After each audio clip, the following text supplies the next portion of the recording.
Hello again and welcome to Pearl Magazine. Recently, we've seen several banks collapse in a matter of weeks. Silicon Valley Bank, or SVB, was the second largest U.S. bank failure since the Great Financial Crisis of 2008. Within days of each other, two other U.S. banks, Signature and Silvergate, also collapsed. All three catered to the venture capital and tech startup community. What lessons can Hong Kong take from these banks that would be relevant to the city? Silicon Valley Bank, or SVB, was a bank that few had heard about before its collapse. Yet, it was the 16th largest bank in the U.S. It specialized in financing and banking for venture capitals, or VCs, and startups, servicing about half of all U.S. venture-backed technology and healthcare companies. The bank took in a lot of cash during the pandemic when tech companies were on a hot streak and had a large influx of investments which they parked at SVB. Like other banks, SVB invested much of the deposits into long-term bonds. These fell in 2022 when interest rates were hiked and the bank hadn't hedged with short-term investments for quick liquidation. When economic factors hit the tech sector, SVB's customers withdrew their money, and without cash on hand, the bank was forced to sell their bonds at a loss. The speed of tweets sounding the alarm combined with digital banking meant that within 48 hours of announcing the bond sale, the bank collapsed. The U.S. government stepped in to protect clients, guaranteeing deposits of up to $250,000. We actually were very affected by it. We had a number of companies who were customers of Silicon Valley Bank, of Silvergate, and also of Signature. We are doing early stage investment before, and SVB can help us to open bank account very quickly. I cannot find another bank that can provide similar service that we need. I just feel I cannot find a replacement. Yeah. And I don't want to go to other banks. Last week, First Citizens Bank bought the remaining assets, deposits, and loans of SVB. And as of today, 17 branches of SVB will begin operating as Silicon Valley Bank, a division of First Citizens Bank, according to First Citizens. Jihan Chu and Carmen Chan both run Hong Kong-based venture capital funds that invest in the tech sector in companies in and outside of Hong Kong. Carmen says about 30% of her almost 50 portfolio companies had SVB accounts.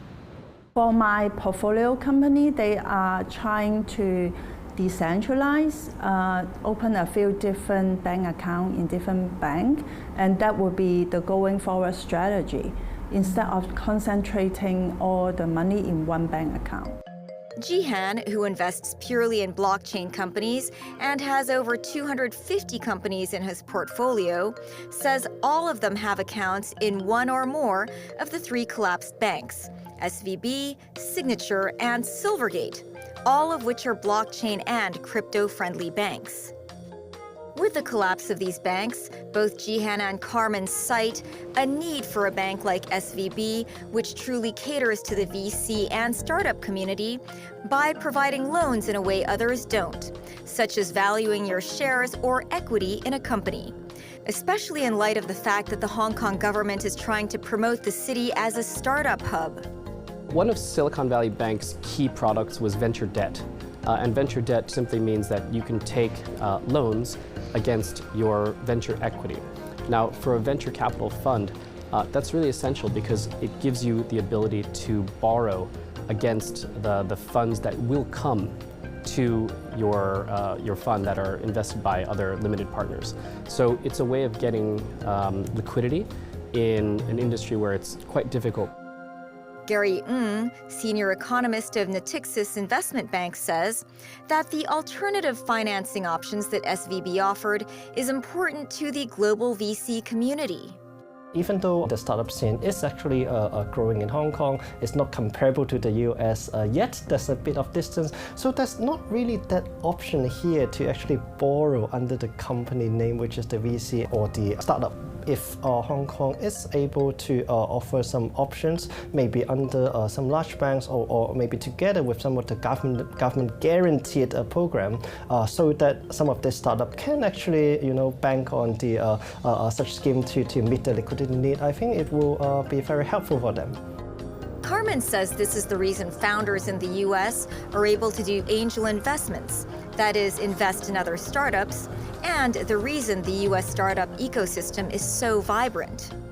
I think that's one of the secret sauce for helping the whole ecosystem, because we don't have enough angels that have the technical experience. We have a lot of financial background people.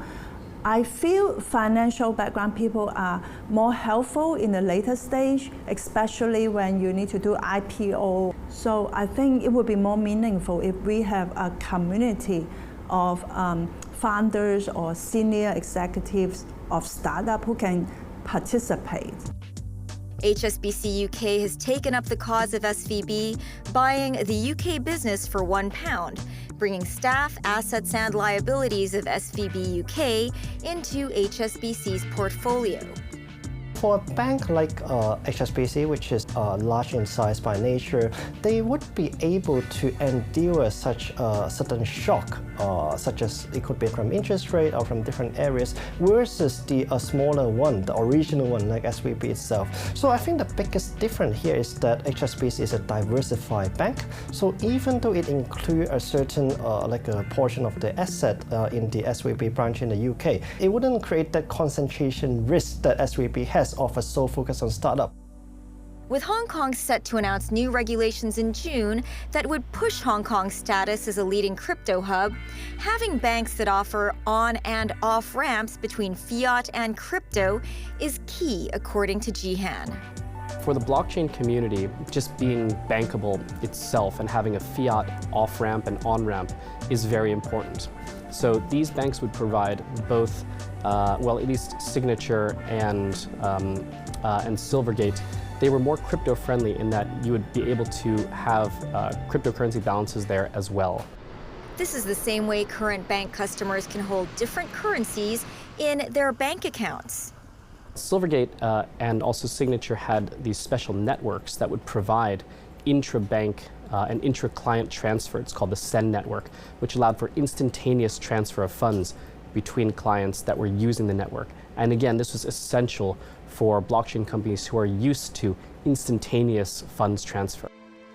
This means clients could transfer between their crypto and fiat balances within their accounts, the same way one currently transfers between different fiat currencies in their bank accounts, instantaneously and based on the exchange rate at the time of transfer.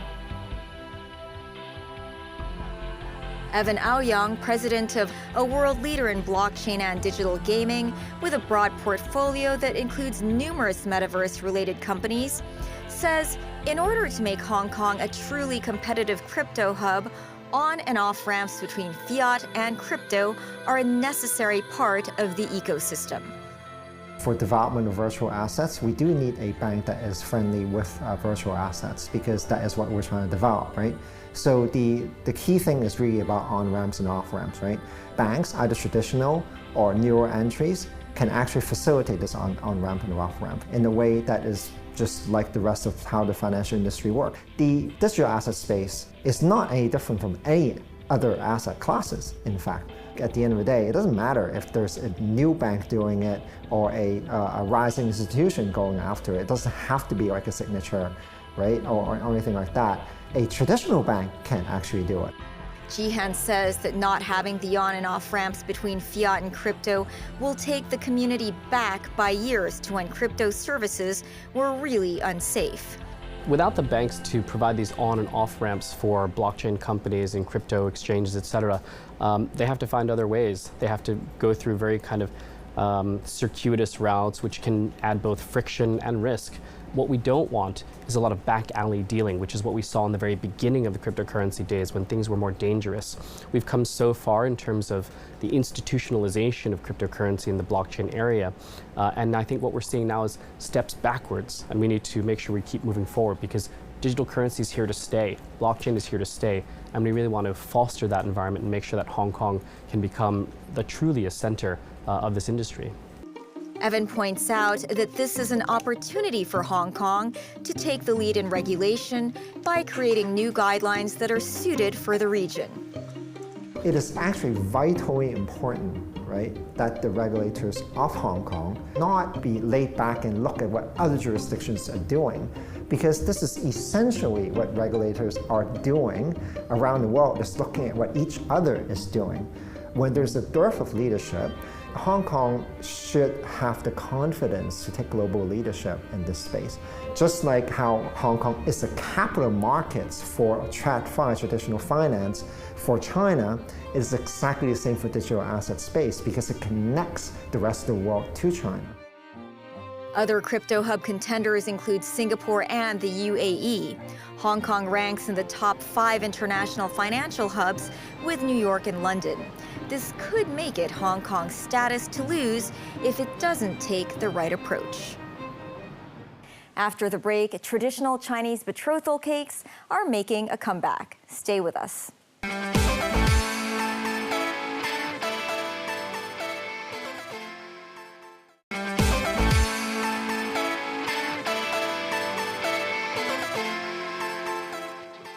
Welcome back to Pearl Magazine.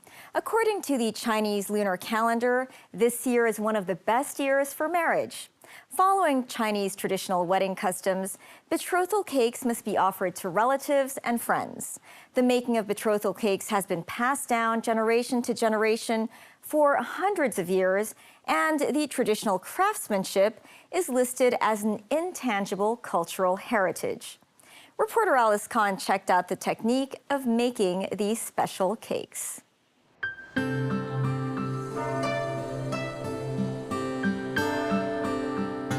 The Chinese marigirl cake, or bridal cake, has been around for over 1,000 years. Apart from the Chinese wedding qi pao, the bridal cake is an essential element in a traditional wedding ceremony.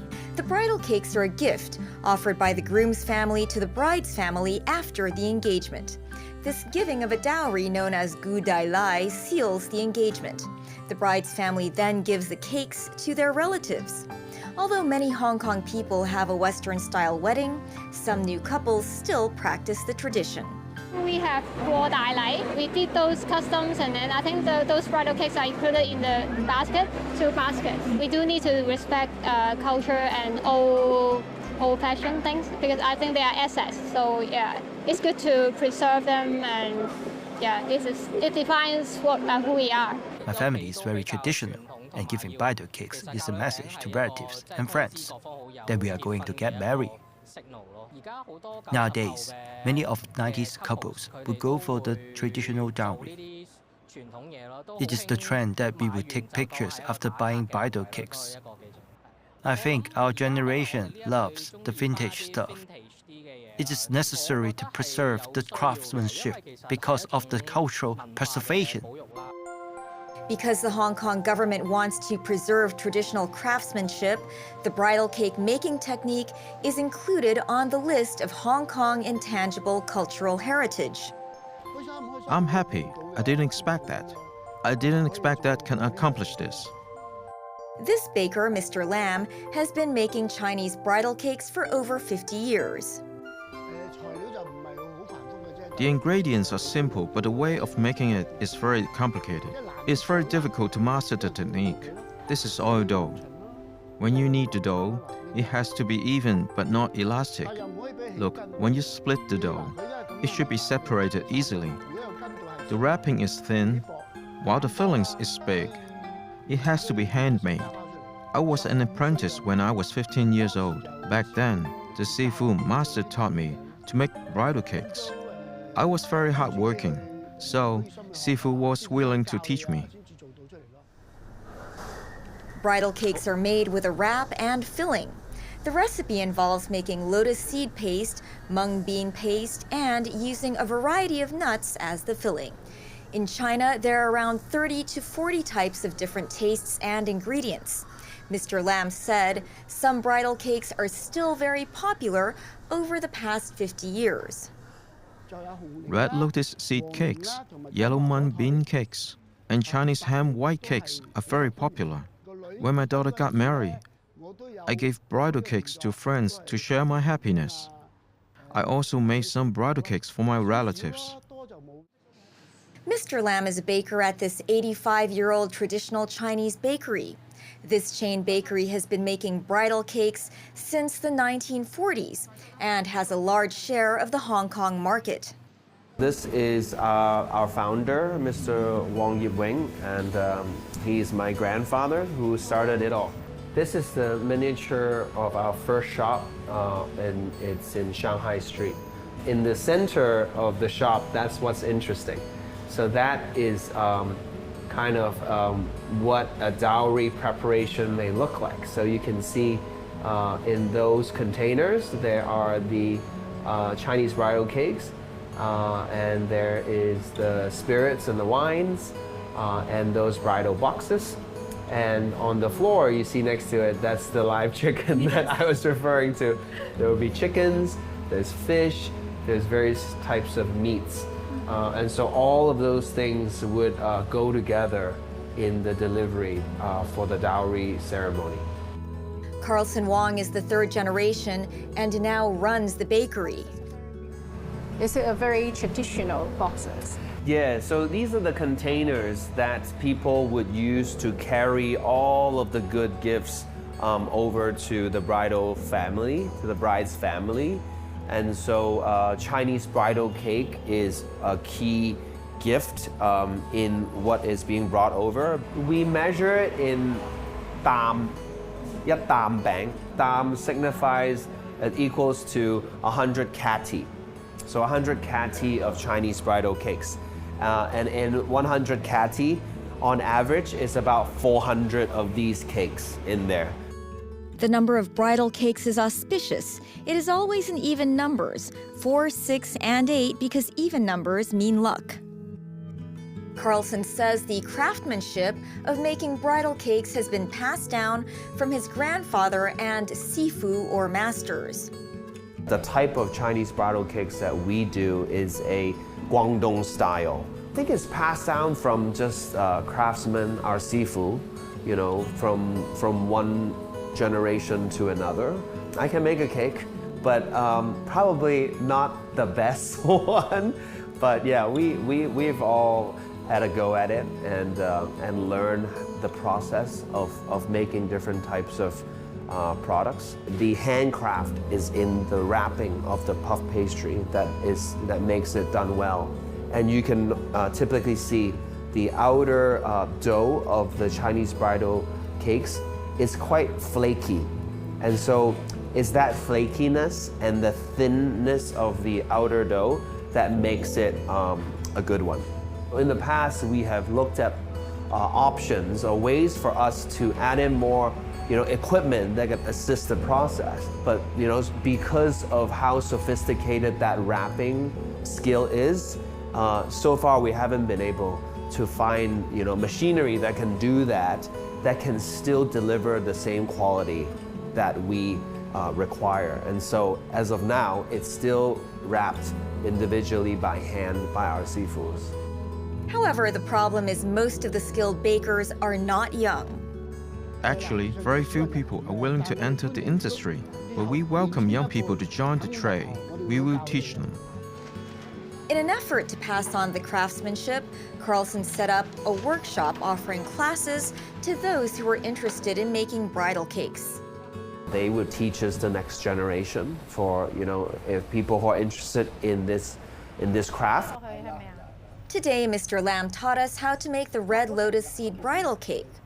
First, we mix the flour and lard to make the oil dough. The oil dough is properly done after 5 minutes of kneading. Split it.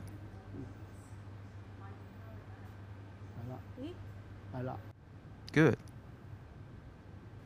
Next, we make the water dough. Hold and press this part. Unlike the oil dough, water dough has to be elastic and it is not easy to break. Then we make the puff pastry, the outer part of the bridal cake. Put a piece of oil dough onto the flat water dough and wrap it around and make sure the thickness is even. Why? It will create flakiness of the pastry.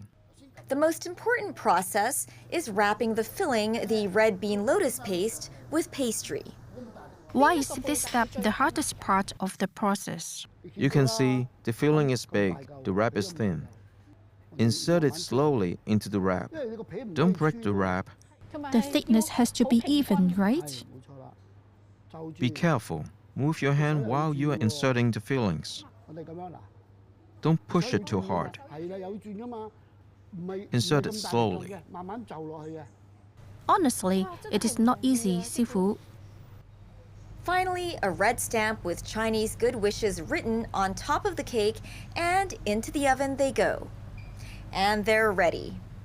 It is your first time. You are passed. The criteria is the outer skin is even. So you're passed.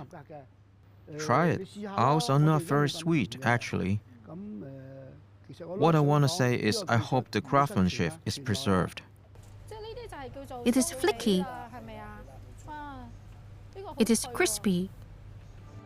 Carlson hopes the craftsmanship of making bridal cakes will be included in the heritage list of the World Heritage Committee of UNESCO. Apart from just selling our products, for our brand, that we do have a mission of wanting to proliferate and educate the culture. I think we desire for that tradition to pass down to the next generation. And I think it's a great thing that the product itself is being recognized. And our hope is that it gets passed down to further generations, and also our Chinese traditions can spread out to the world. Last year, Carlson redesigned the package of boxes to attract younger customers to further promote the culture. Hopefully, the bridal cakes will bring luck to the growing number of couples ordering them. That's our show for this week. Join us on Pearl Magazine, same time next week. Bye for now.